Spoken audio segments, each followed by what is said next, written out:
অনেকগুলো দিন পরে যে আমার মিষ্টি বন্ধুদের সাথে আলাপ করতে আসা, বেশ কিছুদিন হয়ে গেল কিন্তু তোমাদের সাথে আমার কোনো মুখের আলাপ নাই। জানো তো বন্ধুরা, ক্যামেরার সামনে আমি একরকম আর ক্যামেরার বাইরে কিন্তু আমি আলাদা।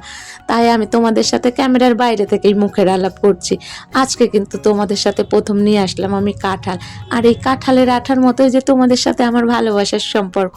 প্রথমেই দেখো, কাঁঠালের কাটার আগে আমি হাতে আর বটিতে একটু তেল মাখাইয়া নিলাম, কারণ তেল না মাখালে যে এই আঠা যে ছাড়বো না, এই আঠা যে আলাদা আঠা।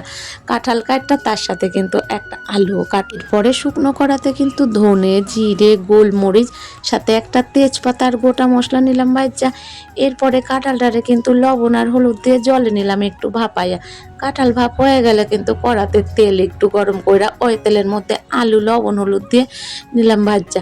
এবার বাকি তেলের মধ্যে কাঁঠালটারও একটু এপাশ ওপাশ করে নিলাম তুইলা।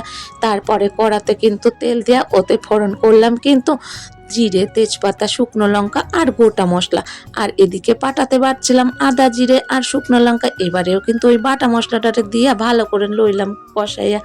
তারপরে দিলাম আমি লবণ হলুদ কাশ্মীরি লঙ্কার গুঁড়ো সাথে একটা পাকা টমেটো আর স্বাদের জন্য দিলাম একটু চিনিও। সব কিছু মশলা ভালো করে কষায় নিয়ে তারপরে কিন্তু ভাজা কাঁঠালটারে দিয়ে একটু এপাশ ওপাশ করা নাইরা তারপরে দিলাম আলু, দিয়ে দিলাম একটু ঝোল। তারপরে এদিকে মশলাটারে কিন্তু একটু গুঁড়াইয়া নিয়ে দিলাম আমি নামানোর আগে ভাজা মশলাটা, আর দিলাম একটু স্বাদের জন্য ঘি। আর এখন যে ভোলে বাবার মাস, এ মাস যে পুরোপুরি নিরামিষ, তাই আমার ঘরে এখন চলবো কিন্তু পুরোপুরি নিরামিষ। রান্নাটা কেমন লাগলো জানাইও, আর সাথে দিও একটু ভালোবাসা।